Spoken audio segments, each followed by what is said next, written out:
Demain, cela fera 10 ans. 10 ans que la France a été frappée par des attentats de Charlie Hebdo et de l'Hypercacher. Alors, qu'en avons-nous tiré ? Eh bien, c'est le sens de la question du jour aujourd'hui sur le site du Figaro. 10 ans après, la France a-t-elle tiré des leçons des attentats de Charlie Hebdo et de l'Hypercacher ?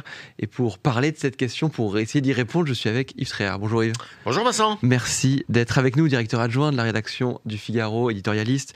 Vous finissez d'ailleurs l'éditorial aujourd'hui. Qu'avons-nous fait depuis Charlie, qui rejoint très bien notre question du jour. Yves, la première question, la France commémore demain ce triste anniversaire. Est-ce qu'elle a pris la mesure du drame qui lui était arrivé ? Oui, alors, elle a pris la mesure psychologiquement. On sait que c'est une menace qui est permanente, prégnante, qui peut venir de n'importe où, mais on n'est jamais trop protégé, c'est vrai. Et on le voit, c'était le sens de l'édito que vous avez signalé et que je signe ce matin dans le Figaro, c'est que par exemple, on s'aperçoit qu'il y a des individus sur les réseaux sociaux qui prêchent ou qui tiennent des discours absolument ahurissants, qui sont des discours de haine, qui sont des discours d'appel au meurtre, d'appel à l'antisémitisme, d'appel au viol, en tout à visage découvert d'ailleurs, et qui sont suivis, qui sont entendus par des centaines de milliers de personnes. Et donc on se dit, mais c'est quand même incroyable que dans un pays qui a été comme le nôtre, frappé depuis 2012, je crois, par quelques 55 ou 56 attentats, lesquels ont causé la mort de plus de 300 personnes.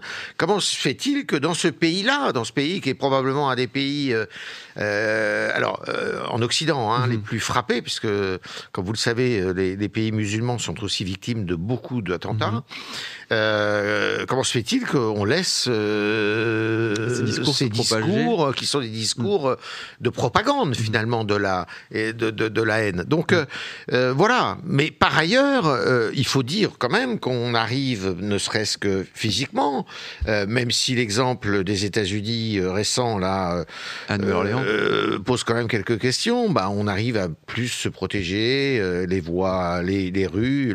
L'attentat de Nice a montré, quand même, nous a enseigné beaucoup de choses.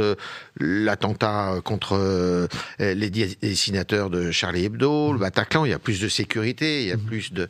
Bon, si vous voulez, il y a quand même des choses qui ont été faites depuis... faut partir du Bataclan, mais en fait, il faut partir d'avant. Il faut partir, grosso modo, de Mohamed Merah à Toulouse en 2012. C'est ça. 2012, c'est un peu le retour, en tout cas, des grands attentats. Il y avait eu des attentats par le passé, mais là, il y a eu une série d'attentats, c'est ça. Et en fait, toujours avec les mêmes motifs. Et en fait, est-ce que la France a réussi déjà, dans un premier temps, à en tirer des leçons sécuritaires jusqu'en peut-être 2016, jusqu'à l'attentat de Nice ? Alors, il y en a eu après, bien sûr, mais peut-être de moins... On n'y arrive pas, mais je dirais qu'il y a davantage de mobilisation, il y a davantage de vigilance, il y a quand même là-dessus. Alors, le problème, si vous voulez, c'est qu'il y a aussi, et ça il faut le répéter, une partie du personnel politique, et notamment à la gauche de la gauche, qui met de l'huile sur le feu, qui instrumentalise, si vous voulez, cela, et qui, se font finalement les idiots utiles les idiots utiles, pas tant que ça, parce qu'ils savent très bien ce qu'ils font, mais qui sont les relais, finalement, de ce discours de haine. Je pense à une députée européenne qui s'appelle Rima Hassan, qui est une militante pro-palestinienne, amie de monsieur Mélenchon. Jean-Luc Mélenchon lui-même, qui n'a pas un discours qui est un discours de condamnation et de fermeté, et puis beaucoup autour de lui qui ont des discours, qui sont des discours, je dirais, quasiment de complicité avec ceux qui veulent la destruction de nos valeurs et de la démocratie. Alors je vais vous montrer ces images.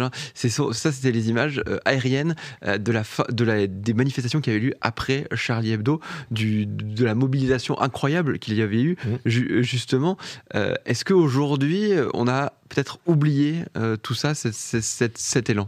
Je suis pas sûr. La preuve, c'est que là, c'était incroyable, cette manifestation qui a eu lieu plus d'1 million de quelques personnes. jours après le massacre de Charlie Hebdo, puis de l'Hypercacher, sans oublier cette jeune policière qui a été tuée dans la banlieue sud de Paris. Il ne faut pas oublier. Donc, quand la République est agressée, quand la France est agressée, il y a quand même un soulèvement, il y a quand même une réaction des Français qui est une réaction à la hauteur. Et on l'a vu là, à cette occasion, avec en plus, c'est vrai, vous l'avez dit, énormément d'invités et de figures étrangères qui étaient là. Oui. Donc, on a tellement l'occasion de je dirais, de critiquer notre pays, de se critiquer, de s'auto-flageller, qu'il faut quand même reconnaître que dans les moments durs, dramatiques même, eh bien, il y a quand même la France, les Français sont là, quoi. Hein, ils savent c'est mis du bon côté, en tout cas. Alors on va dire, il y a eu, ça a été le cas à l'époque, quand il y a eu cette grande manifestation, on a dit mais où sont les banlieues par exemple? Alors, vous savez, on a dit ce sont des manifestations de blancs et il n'y a pas de gens de banlieue qui se sont associés à ces manifestations. Voilà, c'est vrai, c'est un stigmate, effectivement, qu'il faut relever. Alors, on rappelle la question du jour. Aujourd'hui, la France a-t-elle tiré des leçons des attentats de Charlie Hebdo et de l'hypercacher? On peut parler aussi de liberté d'expression, en tout cas, comment elle est perçue, de comment elle est perçue par les Français. Il y a quand même deux professeurs qui ont perdu la vie ces dernières années dans des circonstances, en tout cas, assez similaires, dans le sens où on montre des caricatures, on le paye de sa vie. Alors, on n'en est pas sorti. Hein. C'est ça qu'il faut dire aussi. C'est que, de toute manière, même si on a pris des mesures, même si... on a pris la mesure de la chose. C'est vrai qu'il y a deux enseignants qui ont été décapités. Enfin, il y en a un qui a été décapité, l'autre qui a été tué par des jeunes hommes, d'ailleurs au profil un peu comparable. Non, ça c'est aussi un des enseignements de ces drames, de ces tragédies, c'est que, eh bien, la liberté d'expression telle qu'elle est revendiquée dans notre pays, la liberté de blasphémer, la liberté, tout ça, ce sont des libertés qui sont quand même sérieusement mises en danger, menacées. La preuve, c'est Samuel Paty qui faisait un cours sur les caricatures et qui a été décapité. Alors dans des circonstances absolument incroyables, avec des mensonges terribles. Enfin, c'était. Et puis Dominique Bernard, donc ce professeur d'Arras aussi, qui a été bien la cible d'un fanatique islamiste. Donc, il y a encore, évidemment, il y a cette menace qui est permanente. Et cette menace permanente, est-ce que justement, alors on en parlait un peu au début de ce live, mais est-ce qu'aujourd'hui, les services de renseignement ont appris, en disant comment mieux cerner ces profils et comment mieux les intercepter? L'un des reproches qu'on avait fait, justement, c'est que...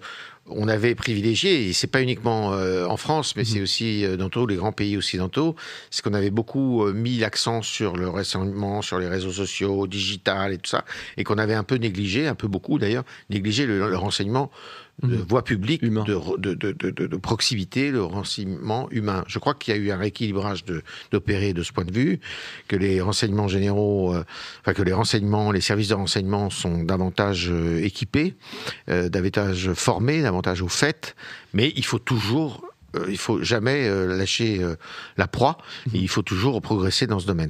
Est-ce que la France, selon vous, s'il faut les répondre oui ou non, est-ce que la France, selon vous, a tiré les leçons de ces attentats? Ça dépend sur quel plan on se place. Les Français vont dire non.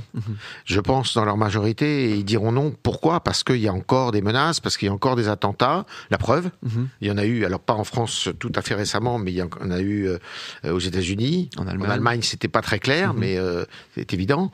Et cette menace continue de planer. Évidemment, quand on voit ce qui circule comme discours sur les réseaux sociaux, on voit qu'on n'est pas à l'abri. 90%, un peu moins de 90% effectivement qui répondent non à cette question. Je ne suis pas trompé. Vous n'êtes pas trompé. Est-ce que pour autant on peut être optimiste pour le futur? Est-ce que vous pouvez être optimiste pour le futur? Il faut toujours garder l'espoir, il faut toujours être optimiste. Mais on n'en est pas sorti, et ça sera long, ça sera très long à mon avis. C'est une idéologie qui est installée et qui est meurtrière et terrible, qui veut la destruction de l'Occident. Et c'est loin d'être fini. Très bien, merci beaucoup Yves Tréhard d'avoir été Merci. avec nous aujourd'hui. Je rappelle votre éditorial qu'on peut retrouver sur le site Qu'avons-nous fait depuis Charlie. Et je rappelle, ce soir, on vous retrouve bien sûr dans le Club Politique parce que c'est la rentrée aussi. Merci à tous et suivez l'actualité sur Le Figaro. Demain, vous pourrez suivre bien sûr les commémorations des attentats de Charlie Hebdo et de l'Hyper Cacher. Je vous souhaite une très bonne journée sur Le Figaro.